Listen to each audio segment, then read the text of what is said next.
The little girl's eyes never left the birthday cake behind the bakery glass. Tiny pink flowers made from frosting covered its edges, and a single candle rested in the center. She smiled with the innocent hope only a child could carry, unaware that her exhausted mother had only $3 in her pocket and a heart already breaking into pieces. Then, with trembling hands and tears she tried desperately to hide, the mother whispered the words that made the entire bakery fall silent. "Do you have an expired cake for my daughter?"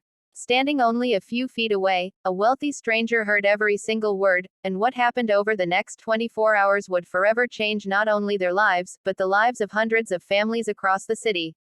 Before we continue, if you believe kindness can change lives and that everyone deserves a second chance, please like this video, leave a comment, share it with someone you love, and subscribe to Journey of Kindness. Your support helps us bring more inspiring stories that remind the world compassion still exists. The city had awakened beneath a warm spring sun. Streets buzzed with office workers carrying coffee cups, children laughed on their way to school, and delivery trucks unloaded fresh bread throughout downtown. Everything looked full of opportunity, yet for 29-year-old Maris Vega, every passing hour felt like another battle she might lose. Only 8 months earlier, Maris had worked as a nursing assistant at a retirement home. She loved caring for elderly patients, often staying late simply because someone needed a comforting conversation.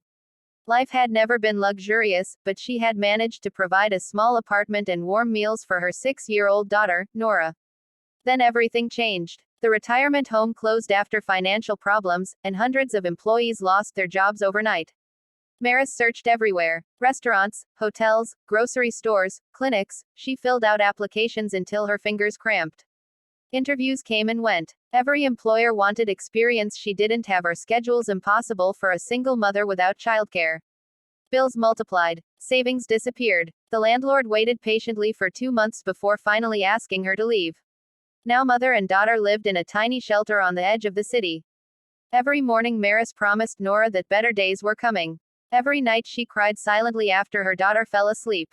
Yet today was different. Today was Nora's birthday. The little girl had spent weeks talking about birthday cakes she had seen in bakery windows. She never asked for toys or expensive presents. She only dreamed of blowing out one candle while her mother sang happy birthday. Maris knew she couldn't afford even the smallest cake. Still, she couldn't bear watching her daughter's hope disappear. So after another unsuccessful job interview, she held Nora's tiny hand and walked toward a neighborhood bakery filled with the sweet smell of fresh bread, cinnamon rolls, and chocolate pastries. The bakery was beautiful. Golden sunlight poured through enormous windows, making every cake sparkle behind polished glass displays. Families ordered custom desserts while children pointed excitedly toward colorful cupcakes. Nora's face lit up with wonder. She pressed her small hands against the display case, admiring every cake like priceless treasure. Maris swallowed the lump in her throat. She checked her wallet again. $3. Not enough. The young employee behind the counter smiled warmly and asked how she could help. Maris hesitated. Her pride fought desperately against reality. Finally, gathering every ounce of courage she possessed, she quietly asked if the bakery happened to have an expired cake that could no longer be sold. She explained that it was her daughter's birthday and that she simply wanted the little girl to experience blowing out a candle, even if the cake wasn't fresh. The employee's smile slowly faded. She looked genuinely heartbroken but explained gently that company policy required unsold cakes to be discarded for health regulations. She apologized repeatedly, clearly wishing she could help. Several customers lowered their eyes. Some looked uncomfortable. Others pretended not to hear. Near the coffee station stood an elderly businessman named Alaric Beaumont. Most people recognized him instantly.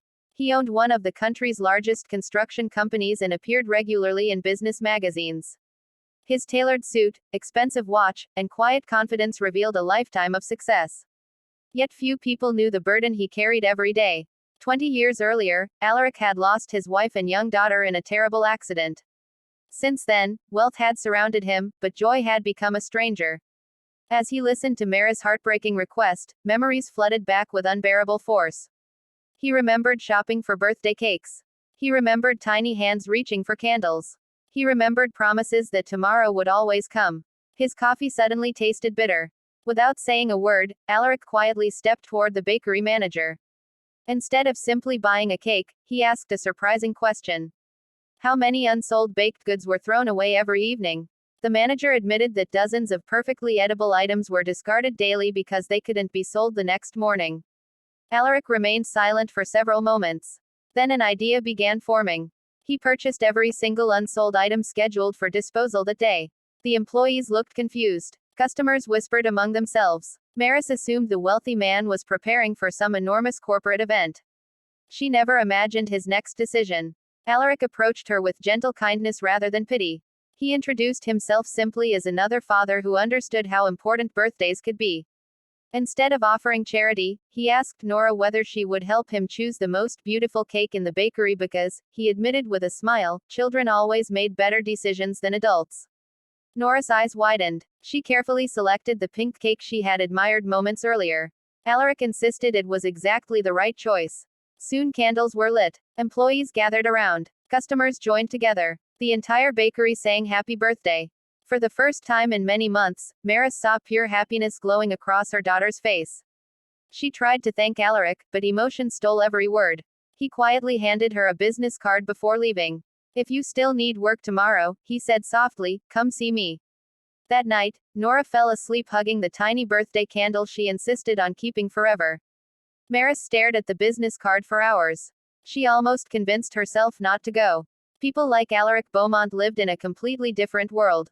Surely his kindness had ended at the bakery. Still, hope whispered louder than fear.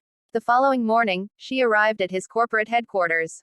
Instead of waiting in a crowded lobby, she was welcomed personally.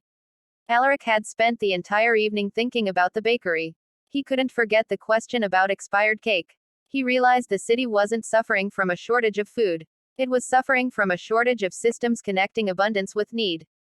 Rather than offering Maris temporary charity, he offered her something much greater. A job. Not as a cleaner. Not as a receptionist. He wanted her to help lead a brand new community initiative that would collect unsold food from bakeries, restaurants, grocery stores, and cafes every evening before closing. The program would safely distribute fresh meals to shelters, struggling families, veterans, and elderly residents instead of allowing perfectly good food to become waste. Maris couldn't believe what she was hearing. She had no management experience. Alaric smiled. Compassion couldn't be taught in business school. Leadership began with caring. Everything else could be learned. Within weeks, refrigerated vans traveled across the city collecting food that once filled dumpsters. Volunteers packed meals. Churches opened storage space. High school students donated evenings. Retired drivers offered transportation. Local businesses eagerly joined. What started because of one little girl's birthday became a movement inspiring an entire community. News stations covered the remarkable project. More companies donated. Restaurants competed to become partners. Food waste dropped dramatically while thousands of families received nutritious meals every week. People often asked Alaric how such an ambitious program had started. He always answered with the same sentence. It began because one mother loved her daughter enough to ask the hardest question of her life. Months later, the bakery celebrated its anniversary. This time, the celebration looked completely different. Children from local shelters laughed while decorating cupcakes. Volunteers served meals. Music filled the streets. Maris stood beside Nora watching hundreds of smiling families enjoy food that otherwise would have been thrown away. Nora tugged gently on her mother's sleeve. She pointed toward another little girl admiring a birthday cake through the bakery window. Without hesitation, Nora walked over, took the child's hand, and invited her inside to celebrate together. Maris watched with tears filling her eyes. Kindness had completed its circle. The little girl who once dreamed of an expired cake now shared fresh cake with someone else. Alaric observed quietly from across the room. For the first time in decades, he no longer felt haunted by the emptiness left behind by loss. He understood something extraordinary. His daughter had not returned. His past had not changed. But love had found another way to live. Not through memories. Through generosity. Years passed, yet people throughout the city continued telling the story of the millionaire who overheard one heartbreaking sentence inside a bakery. Most assumed the miracle happened because a wealthy man wrote a large check. They were wrong. The miracle began long before that. It began with a mother willing to sacrifice her pride for her child's happiness. It grew because one stranger chose compassion instead of indifference. And it survived because ordinary people decided kindness should never be a one-time event. If everyone walked away from another person's pain, hope would slowly disappear. But when even one person stopped to listen, entire communities could change. If this story touched your heart, please like this video, leave a heartfelt comment, share it with your friends and family, and subscribe to Journey of Kindness. Every interaction helps these messages of hope reach someone who may desperately need them today. Cherry Blossom special request. Before this story ends, please comment below. Kindness never expires. We'd love to read your thoughts and spread this beautiful message together. As the sun set over the city that evening, the bakery lights glowed warmly once again. Fresh cakes filled the display, children laughed outside, and somewhere among the crowd stood families who would never go hungry because one mother had found the courage to ask for an expired cake. Sometimes the smallest request carries the greatest miracle, and sometimes the richest person in the room isn't the one with the most money, but the one whose heart is finally awakened by another person's pain. In a world that often moves too quickly to notice silent struggles, kindness remains the one gift that grows larger every time it is shared. And perhaps that is the sweetest recipe of all.